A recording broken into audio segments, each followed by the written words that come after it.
Hi friends, welcome to commerce bites. തൊട്ട് മുന്നേ നമ്മളൊരു വീഡിയോ ഇട്ടിരുന്നു. അതിൽ 10 കീവേഡ്സും +2 ബോണസ് ടിപ്സും ഇൻക്ലൂഡ് ചെയ്തിട്ടുണ്ടായിരുന്നു. കാണാത്തവരുണ്ടെങ്കിൽ ഒന്ന് ജസ്റ്റ് കണ്ടു നോക്കിക്കോളൂ. അതുപോലെ തന്നെ കോമേഴ്സ് ബൈറ്റ്സ് എന്ന യൂട്യൂബ് ചാനലിൽ നിങ്ങൾക്ക് 150 ഏറെ വീഡിയോസ് നമ്മൾ ഓൾറെഡി അപ്ലോഡ് ചെയ്തിട്ടുണ്ട്. കാണാത്തവർ ഒന്ന് കണ്ടു നോക്കിക്കോളൂ. Which is exclusively for Kerala SET 2021. Okay, so now we are going to discuss 4 questions. അതോടൊപ്പം തന്നെ അതിലെ കീവേഡ്സും അതിലെ മെയിനായിട്ടുള്ള ടോപ്പിക്സും നമ്മൾ ഈ ഒരു വീഡിയോയിൽ കവർ ചെയ്യുന്നതാണ്. Okay, let me remind you one thing. നമ്മളിപ്പോൾ പോയിക്കൊണ്ടിരിക്കുന്ന ക്വസ്റ്റ്യൻ പേപ്പർ, ഡിസ്കസ് ചെയ്തുകൊണ്ടിരിക്കുന്ന ക്വസ്റ്റ്യൻ പേപ്പർ ഫെബ്രുവരി 2019 ക്വസ്റ്റ്യൻ പേപ്പറാണ് ഇപ്പോൾ പോയിക്കൊണ്ടിരിക്കുന്നത്. And now we are going to discuss question number 45. Question papers ഉള്ള സ്റ്റുഡൻസ് ആണെങ്കിൽ keep in touch with that question paper. So it will be very helpful. നിങ്ങൾ question paper വെച്ചിട്ട് ചെയ്യുമ്പോൾ അത് വളരെ ഹെൽപ്ഫുള്ളാവും. കാരണം ക്വസ്റ്റ്യൻ കണ്ട് പേടിക്കേണ്ട ആവശ്യം ഉണ്ടാവില്ല. അതുപോലെ തന്നെ നമുക്ക് ക്വസ്റ്റ്യൻ കണ്ടൊരു ഫെമിലിയാരിറ്റി എന്തായാലും ഉണ്ടാവണം. അത് മസ്റ്റായിട്ടൊരു കാര്യമാണ്. അതുകൊണ്ടാണ് ഞാൻ ക്വസ്റ്റ്യൻ പേപ്പർ ഡിസ്കഷൻ ചെയ്യുന്നതും അതുപോലെ തന്നെ നിങ്ങളോട് ഡെയിലി ഒരു ക്വസ്റ്റ്യൻ പേപ്പർ വർക്കൗട്ട് ചെയ്യണം എന്ന് പറയുന്നത്. Okay, it is a must thing which you should do if you are a serious candidate for looking out for Kerala Set 2021. Okay, so question number 45. Preeta obeys her parents and teachers due to fear of punishment. Okay, according to Kohlberg theory she belongs to. ഞാൻ എപ്പോഴും പറയുന്ന ഒരു കാര്യമാണ്, നിങ്ങളൊരു question കണ്ടു കഴിഞ്ഞാൽ അതിൽ നിങ്ങൾ ചെക്ക് ചെയ്യേണ്ടത് check out the keyword from that question. ഈ ഒരു ക്വസ്റ്റ്യനിൽ first sentence Preetha obeys her parents and teachers due to fear of punishment. അപ്പോൾ ഇവിടെ കീവേഡായിട്ട് ഉള്ളത് due to fear of punishment എന്നുള്ളതാണ്. സോ ആദ്യം തന്നെ നിങ്ങൾ അതൊന്ന് അണ്ടർലൈൻ ചെയ്യണം. എന്നിട്ട് നമുക്ക് നോക്കാം അക്കോർഡിംഗ് ടു കൊഹൽബർഗ് തിയറി. കൊഹൽബർഗിൻ്റെ തിയറി മോറൽ ഡെവലപ്മെൻറ്റ് തിയറിയാണ് ഇവർ ഉദ്ദേശിക്കുന്നത്. So let's check out the moral development theory in detail. Okay, so നിങ്ങൾക്ക് എല്ലാവർക്കും അറിയുന്നതാണ് പൈഗറ്റിൻ്റെ കോഗ്നേറ്റീവ് തിയറി. അത് ഞാൻ നിങ്ങൾക്ക് എക്സ്പ്ലെയിൻ ചെയ്ത് തന്നതുമാണ്. കാണാത്തവരുണ്ടെങ്കിൽ ഒന്ന് ജസ്റ്റ് കണ്ടു നോക്കിക്കോളൂ. കൊമേഴ്സ് ബൈറ്റ്സിൻ്റെ യൂട്യൂബ് ചാനലിൽ ഈ ഒരു പൈഗറ്റിൻ്റെ തിയറി മാത്രം എക്സ്പ്ലെയിൻ ചെയ്തിട്ടുണ്ട്. അതിലെ കീവേഡ്സ് ഷുവറായിട്ടും വരും. 100% ഷുവറിറ്റി ഉണ്ട് ആ ഒരു കാര്യത്തിൽ. സോ നിങ്ങൾ ആ ഒരു വീഡിയോ കാണാത്തവരാണെങ്കിൽ ഒന്ന് ജസ്റ്റ് കണ്ടു നോക്കുന്നത് നല്ലതാണ്. സോ നൗ ഇവിടെ കൊഹൽബർഗിൻ്റെ മോറൽ ഡെവലപ്മെൻറ്റ് തിയറീനെയാണ് ഫോക്കസ് ചെയ്തിരിക്കുന്നത്. So moral development of child, ഒരു കുട്ടിയുടെ മോറൽ ഡെവലപ്മെൻറ്റിനെയാണ് ഇവിടെ കൊഹൽബർഗ് ഡിസ്ക്രൈബ് ചെയ്യുന്നത്. അത് 3 ലെവൽസ് ഓഫ് മോറൽ ഡെവലപ്മെൻ്റ് ആയിട്ടാണ് പറയുന്നത്. അത് ഏതെല്ലാമാണെന്ന് നമുക്ക് നോക്കാം. Pre conventional stage, conventional stage, അതുപോലെ തന്നെ ലാസ്റ്റ് വരുമ്പോൾ പോസ്റ്റ് കൺവെൻഷണൽ സ്റ്റേജ്. അങ്ങനെ 3 സ്റ്റേജസ് ആയിട്ടാണ് ഡിവൈഡ് ചെയ്തിരിക്കുന്നത്. ഈ ഓരോ സ്റ്റേജ് എടുത്ത് നോക്കിക്കഴിഞ്ഞാലും അതിൽ 2 ഓറിയൻറ്റഡ് ആയിട്ടുള്ള കാര്യങ്ങളുണ്ട്. സോ അത് നമുക്ക് എന്താണെന്ന് ചെക്കൗട്ട് ചെയ്യാം. ഫസ്റ്റ് വൺ, പ്രീ കൺവെൻഷണൽ സ്റ്റേജിൽ ഫസ്റ്റ് വൺ പോയിൻ്റ് എ എന്ന് പറയുന്നത് പണിഷ്മെൻറ്റ് ആൻഡ് ഒബീഡിയൻസ് ഓറിയൻറ്റഡ്. അതായത് doing what is right because of fear of punishment. കറക്റ്റായിട്ട് ചെയ്യും, കാരണം ഫിയർ ഓഫ് പണിഷ്മെൻ്റ് ആണ്. ഓക്കെ, ഇപ്പോൾ ഈ ഒരു ക്വസ്റ്റ്യനിൽ Preetha obeys her parents and teachers due to fear of punishment. കണ്ടോ, അവിടെ അവർ ആ കീവേഡ് തന്നിട്ടുണ്ട്. അതുകൊണ്ടാണ് ഞാൻ നിങ്ങളോട് പറയുന്നത് പ്ലീസ് ഫോക്കസ് ഓൺ കീവേഡ്. കീവേഡിന് അത്ര ഇമ്പോർട്ടൻസ് ഉണ്ട് മൈ ഡിയർ സ്റ്റുഡൻസ്. സോ അത് നിങ്ങൾ അത്ര ഇമ്പോർട്ടൻസോടു കൂടി ഞാൻ പറയുന്ന കാര്യം പറയുന്ന പോലെ തന്നെ നിങ്ങൾ പോയി കഴിഞ്ഞാണ്ടല്ലോ, you people can definitely score 80 marks above. Okay, +80 marks നിങ്ങൾക്ക് എന്തായാലും സ്കോർ ചെയ്യാൻ പറ്റും. നിങ്ങൾ എൻ്റെ വീഡിയോസ് മാത്രം കണ്ടാൽ മതി. ഓക്കെ, വേറെ ഒരു സോഴ്സും നിങ്ങൾ നോക്കിയില്ലെങ്കിലും ഞാൻ പറയുന്ന കാര്യങ്ങൾ അതുപോലെ തന്നെ ചെയ്ത് കഴിഞ്ഞാൽ you can definitely score. Okay, നമുക്ക് ജസ്റ്റ് ഒരു പാസ് മാർക്കല്ല ഞാൻ പറയുന്നത്. 120ൽ നമുക്ക് 80+ മാർക്ക് സ്കോർ ചെയ്യാം. അതും ഈ ഒരു പേപ്പർ 1-ന്. പേപ്പർ 2 നിങ്ങളുടെ കയ്യിലാണ്. അത് നിങ്ങൾ ഫുൾ കോൺസെൻട്രേഷനോട് കൂടി ഫുൾ ഡെഡിക്കേഷനോട് കൂടി തന്നെ പഠിക്കണം. ഓക്കെ, അപ്പോൾ ഈ ഒരു ക്വസ്റ്റ്യനിൽ ഞാൻ പറഞ്ഞ പോലെ Preetha obeys her parents and teachers. Doing what is right, ചെയ്യുന്ന കാര്യം ഓക്കെ, ചെയ്യുന്ന കാര്യം കറക്റ്റാണ്.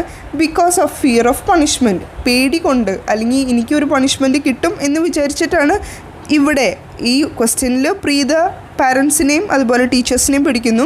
ആൻഡ് ഇവിടെ പറയുന്ന ഓറിയൻറ്റഡ് പണിഷ്മെൻറ്റ് ആൻഡ് ഒബീഡിയൻസ്, പണിഷ്മെൻറ്റും അതുപോലെ തന്നെ ഒബീഡിയൻസും. ഓക്കെ, അത് ഓറിയൻറ്റഡ് ആണ്. ഇനി പ്രീ കൺവെൻഷണൽ സ്റ്റേജിൽ സെക്കൻഡ് ഓറിയൻറ്റേഷൻ എന്താണെന്ന് നമുക്ക് നോക്കാം. ഹെഡനോസ്റ്റിക്, HEDONISTIC. ഇതിൻ്റെ കറക്റ്റ് പ്രൊനൗൺസിയേഷൻ ഞാൻ പറയുന്നത് തന്നെയാണോ എന്ന് എനിക്ക് കറക്റ്റായിട്ട് അറിയില്ല. ഹെഡനോസ്റ്റിക് എന്നാണ് ഞാൻ പ്രൊനൗൺസ് ചെയ്യുന്നത്. എന്തെങ്കിലും മിസ്റ്റേക്ക് ഉണ്ടെങ്കിൽ എന്നോട് ക്ഷമിക്കുക. ഇവിടെ പറയുന്നത് doing what is right for personal gains and reward. നമ്മളുടെ പേഴ്സണൽ ഗെയിൻസ് ആൻഡ് റിവാർഡ്സിന് വേണ്ടിയിട്ടാണ് ഹെഡനോസ്റ്റിക്. ഓക്കെ, ഹെഡനോസ്റ്റിക് എന്ന് പറയുമ്പോൾ തന്നെ നമ്മളുടെ personal gains and rewards. Personally നമ്മൾക്ക് ഏറ്റവും കൂടുതൽ ഓറിയൻറ്റേഷൻ ഇഷ്ടപ്പെടുന്ന ഒരു ഓറിയൻറ്റേഷനാണ് ഇപ്പോൾ പറഞ്ഞത്, ഹെഡനോസ്റ്റിക്. നമുക്കെല്ലാവർക്കും നമ്മളുടെ പേഴ്സണൽ ഗെയിൻ അതുപോലെ തന്നെ നമ്മൾക്ക് കിട്ടുന്ന റിവാർഡ്സിനാണ് കൂടുതൽ ഇമ്പോർട്ടൻസ്, റൈറ്റ്? എല്ലാവരും അങ്ങനെയാണ്. കുറച്ചെങ്കിലും സെൽഫിഷ് മൈൻഡഡ് അല്ലാത്ത മനുഷ്യന്മാർ ഈ ലോകത്തുണ്ടാവില്ല, അങ്ങനെയാണ്. സോ അതിൽ തെറ്റൊന്നുമില്ല, പക്ഷേ അത് ഓവർ ആവരുത്, അത് അത്രേ എനിക്ക് പറയാനുള്ളൂ. സോ ഹെഡനോസ്റ്റിക് എന്ന് പറയുമ്പോൾ തന്നെ ഓർക്കുക, personal gain and rewards, personal gains and rewards.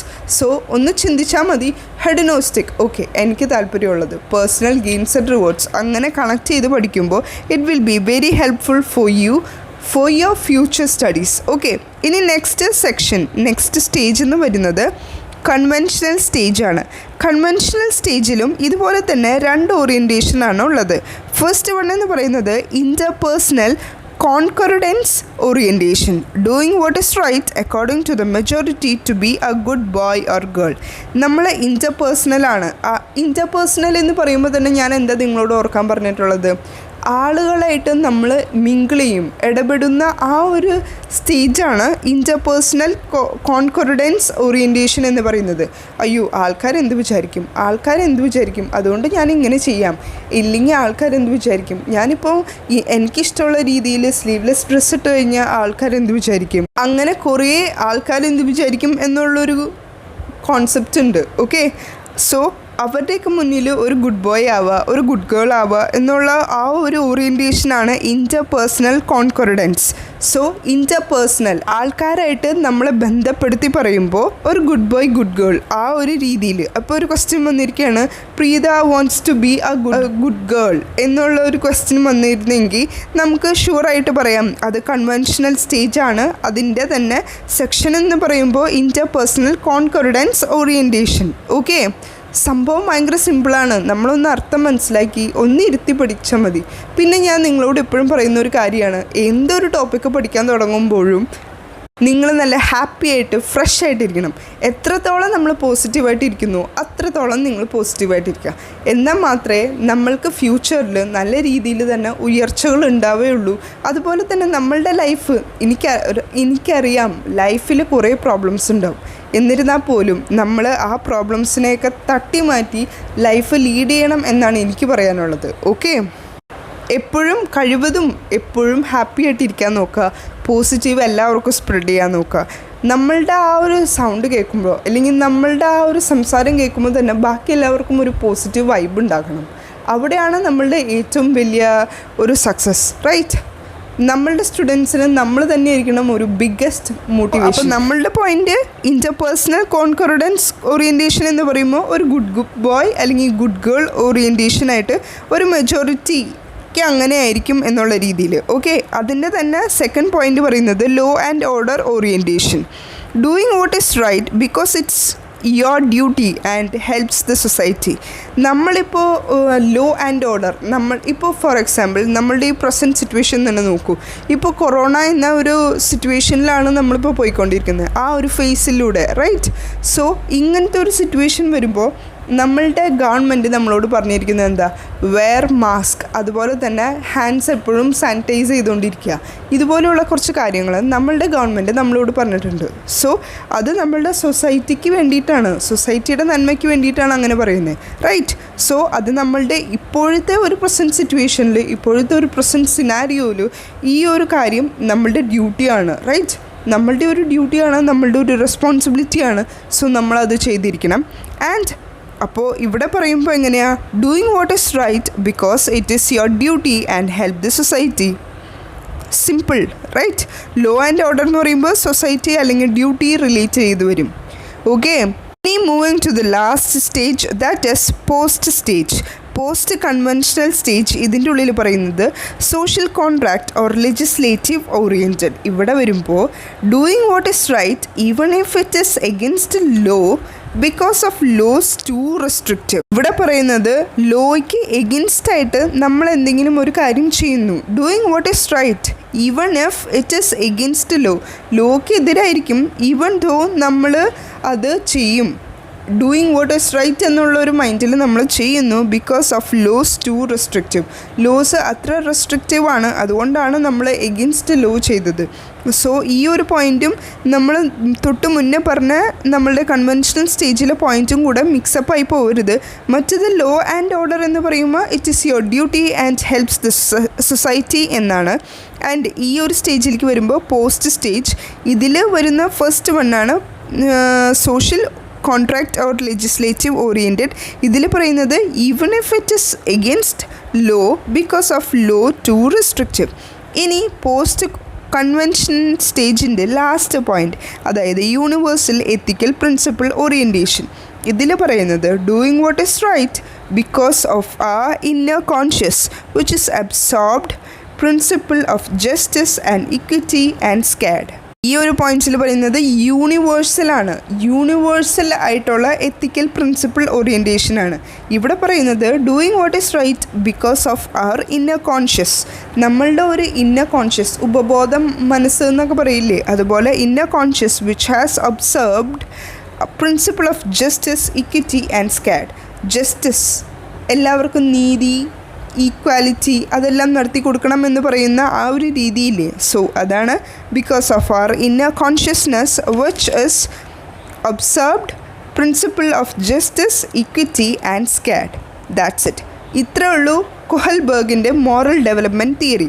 ഇതിൻ്റെ ഉള്ളിൽ ഏത് പോയിൻ്റ് വേണമെങ്കിലും ചോദിച്ചാലും നിങ്ങൾക്ക് സിമ്പിളായിട്ട് മാർക്ക് സ്കോർ ചെയ്യാം. അതുകൊണ്ടാണ് ഞാൻ ഇത്ര ഡീറ്റെയിൽ ആയിട്ട് പറഞ്ഞു തന്നത്. മനസ്സിലായോ?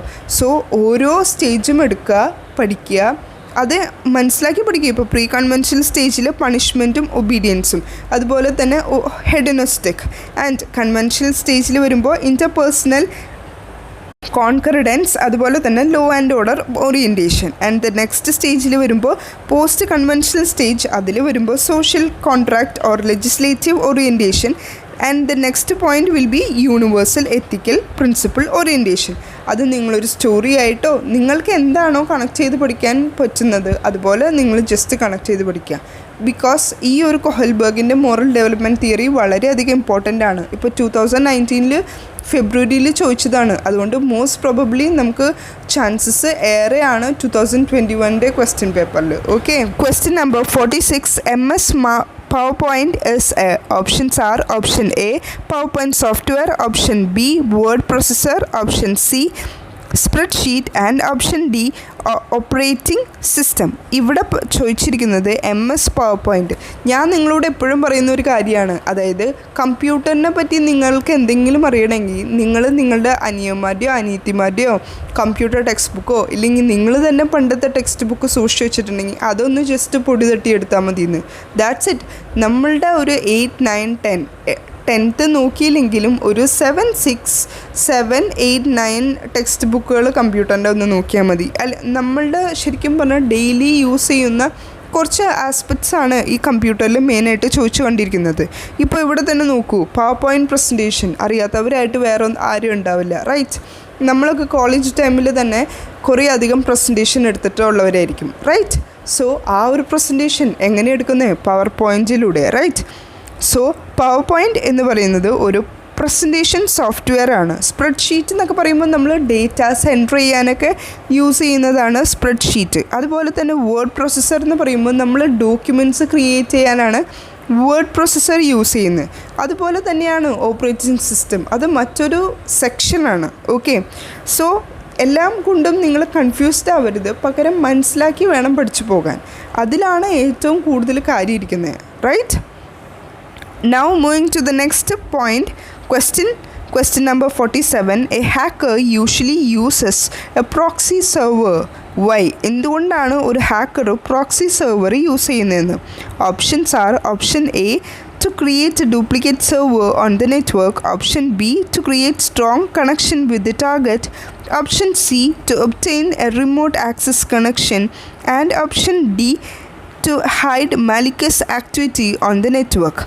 Here the answer will be option C, that is to obtain a remote access connection. ഒരു റിമോട്ട് ആക്സസ് കണക്ഷൻ ആണ് ഒരു ഹാക്കർ യൂഷ്വലി ഒരു പ്രോക്സി സെർവർ കൊണ്ട് ഉദ്ദേശിക്കുന്നത്. ഓക്കെ, അതൊന്ന് മൈൻഡിൽ വെച്ചോളൂ. ജസ്റ്റ് ഇങ്ങനെ കണക്ട് ചെയ്ത് എഴുതിയാൽ മതി. Hacker uses proxy server to obtain remote access connection. ഒരു റിമോട്ട് ആക്സസ് കണക്ഷൻ കിട്ടാൻ വേണ്ടിയിട്ടാണ് ഒരു ഹാക്കർ ഒരു പ്രോക്സി സെർവർ യൂസ് ചെയ്യുന്നത്. And moving to the last question with today's session, that is question number 48. Integration of ICT in all processor with the aim of enhancing government ability to address the needs of the general public is. So ഇവിടെ പറയുന്ന options e-learning, option B e-commerce, option C e-banking and option D e-governance. Okay, so ഇവിടുത്തെ answer വരുമ്പോൾ option D ആയിരിക്കും. ഞാൻ നിങ്ങളോട് പറയുന്നത് തന്നെ വീണ്ടും വീണ്ടും പറയുന്നു, ചെക്ക് ഫോർ ദ കീവേഡ് അല്ലെങ്കിൽ സെർച്ച് ഫോർ ദ കീവേഡ്. ഇവിടെ നോക്കൂ, integration of ICT in all the process. പിന്നെ ഞാൻ നിങ്ങളോട് പറയുന്ന ഒരു കാര്യമാണ്, ഇപ്പോൾ നിങ്ങൾക്കൊരു ക്വസ്റ്റ്യൻ വായിച്ചിട്ട് മനസ്സിലായില്ല, അപ്പോൾ നിങ്ങൾ എന്താ ചെയ്യേണ്ടത്, വേഗം പോയി അത് മലയാളത്തിലേക്ക് കൺവേർട്ട് ചെയ്യുക. ജസ്റ്റ് ഇങ്ങനെ വായിച്ച് നമ്മളതിൻ്റെ മലയാളം മൈൻഡിലൊന്ന് വെച്ചാൽ മതി, അപ്പോൾ നമുക്ക് കണക്റ്റായി കിട്ടിക്കോളും. ഇപ്പോൾ ഇവിടെ തന്നെ നോക്കൂ, integration of ICT in all process. എല്ലാ പ്രോസസ്സിലും കമ്പ്യൂട്ടറിനെ ബന്ധപ്പെടുത്തി, അതാണല്ലോ integration. With the aim of enhancing government ability to address the needs of general public. General പബ്ലിക്കിൻ്റെ ആവശ്യകത നോക്കി ഗവൺമെൻറ് എൻഹാൻസ് ചെയ്യുന്ന ഒരു കാര്യമാണ്. സോ വിത്തൗട്ട് നോ ഡൗട്ട് നമുക്ക് പറയാം അത് e-governance ആണെന്ന്. കാരണം e-learning എന്ന് പറയുന്നത് ഇപ്പോൾ എൻ്റെ സ്റ്റുഡൻസിന് നല്ല ക്ലിയർ ആയിട്ട് അറിയണ്ടാവും. ഇപ്പോൾ നിങ്ങൾ യൂട്യൂബിനെ ഡിപ്പെൻഡ് ചെയ്യുന്നത് അതൊരു e-learning ആണ്. അതുപോലെ തന്നെ നമ്മുടെ പിള്ളേർക്കൊക്കെ ബ്രദേഴ്സിനാണെങ്കിലും സിസ്റ്റേഴ്സിനാണെങ്കിലും എല്ലാവർക്കും e-learning പ്രൊവൈഡ് ചെയ്യുന്നുണ്ട് സ്കൂളുകൾ, അല്ലേ? സോ ഇതാണ് e-learning. അതുപോലെ തന്നെ ഇപ്പോൾ ഓപ്ഷൻ ബി e-commerce എന്ന് പറഞ്ഞു. e-commerce എന്ന് പറയുന്നത് എന്താ, നമ്മുടെ ഫ്ലിപ്കാർട്ട്, ആമസോൺ ഇതെല്ലാമാണ് e-commerce. ഓക്കെ, ബിസിനസ് സംബന്ധമായ എല്ലാ കാര്യങ്ങളും ഡീൽ ചെയ്യുന്ന ആ ഒരു പ്ലാറ്റ്ഫോമാണ് e-commerce എന്ന് പറയുന്നത്. And option C banking. നമ്മളിപ്പോൾ മൊബൈൽ ബാങ്കിങ് അല്ലെങ്കിൽ ഇൻ്റർനെറ്റ് ബാങ്കിങ് എന്നൊക്കെ പറയുന്നില്ലേ, ഈ ഓരോ ബാങ്കിങ്ങിനാണ് ബാങ്കിങ് എന്ന് പറയുന്നത്. കമ്പ്യൂട്ടർ റിലേറ്റ് ചെയ്തിട്ടുള്ള ബാങ്കിങ് ഫെസിലിറ്റീസാണ് ബാങ്കിങ്. അല്ലെങ്കിൽ ഇപ്പോൾ മണി നമ്മൾ ട്രാൻസ്ഫർ ചെയ്യും, അത് IMPS എന്നുള്ള ഫോമിൽ നമ്മൾ ട്രാൻസ്ഫർ ചെയ്യും. അത് നമ്മളുടെ ഒരു ഫ്രണ്ടിൻ്റെ അക്കൗണ്ടിലേക്കോ ഇല്ലെങ്കിൽ നമ്മളുടെ കസിൻ്റെ അക്കൗണ്ടിലേക്കോ ഇങ്ങനെ ട്രാൻസ്ഫർ ചെയ്യും. വിതിൻ 24 hours ഫണ്ട് അവിടെ റീച്ച് ചെയ്യും, അല്ലെങ്കിൽ വിതിൻ മിനിറ്റ്സ് ഫണ്ട് അവിടെ റീച്ച് ചെയ്യും. ആ ഒരു പ്രോസസ്സാണ് ബാങ്കിങ്. സോ നിങ്ങളെപ്പോഴും ശ്രദ്ധിക്കേണ്ട ഒരു കാര്യം, അവിടെ അതിൻ്റെ കീവേഡ് ഉണ്ടോ, ആ ഒരു കാര്യം മാത്രം നിങ്ങൾ നോക്കിയാൽ മതി. ഇപ്പോൾ e-learning ആയിരുന്നെങ്കിൽ students learning with at there home, അങ്ങനെയുള്ള ഒരു റിലേറ്റ് ചെയ്ത ഒരു സെൻറ്റൻസ് ഉണ്ടാവും, അല്ലെങ്കിൽ ഒരു കീവേഡ്സ് ഉണ്ടാവും. സ്റ്റുഡൻസിന്നോ ഇല്ലെങ്കിൽ സ്റ്റഡിയിങ്ങോ അങ്ങനെ എന്തെങ്കിലും ഒരു കീവേഡ് ഉണ്ടാവും. ഇപ്പോൾ e-commerce ആയിരുന്നെങ്കിൽ ബിസിനസ് എന്നുള്ളൊരു കീവേഡ് അവിടെ മസ്റ്റായിട്ട് ഉണ്ടാവും. അതുപോലെ തന്നെ ഓപ്ഷൻ സി ബാങ്കിങ് ആയിരുന്നെങ്കിൽ ബാങ്കിങ് ഫെസിലിറ്റീസ് പ്രൊവൈഡഡ് വിത്ത് ICT എന്നും അവർ സ്പെസിഫൈ ചെയ്തേനെ. സോ ഇവിടെ വരുമ്പോൾ ഓപ്ഷൻ ഡി e-governance ആണ്. അതിന് നമുക്ക് ഒറ്റ പോയിൻ്റ് നോക്കിയാൽ മതി. ആ ക്വസ്റ്റ്യൻ്റെ ലാസ്റ്റ് ഞാൻ എപ്പോഴും പറയുന്ന check out your keyword to the end എന്നുള്ള രീതിയിൽ ഞാൻ എപ്പോഴും പറയുന്ന ഒരു കാര്യമാണ്. ജനറൽ പബ്ലിക്കിന് വേണ്ടിയിട്ട് ICT ഇൻറ്റിഗ്രേറ്റ് ചെയ്യുന്നു. സോ അവിടെ തന്നെയുണ്ട് നമ്മളുടെ ആൻസർ, ദാറ്റ് ഈസ് e-governance എന്നുള്ളത്. So with this note I am concluding. I hope you people like this video. That's all. Let's see in the next video. Till then, work hard and study well. Thank you.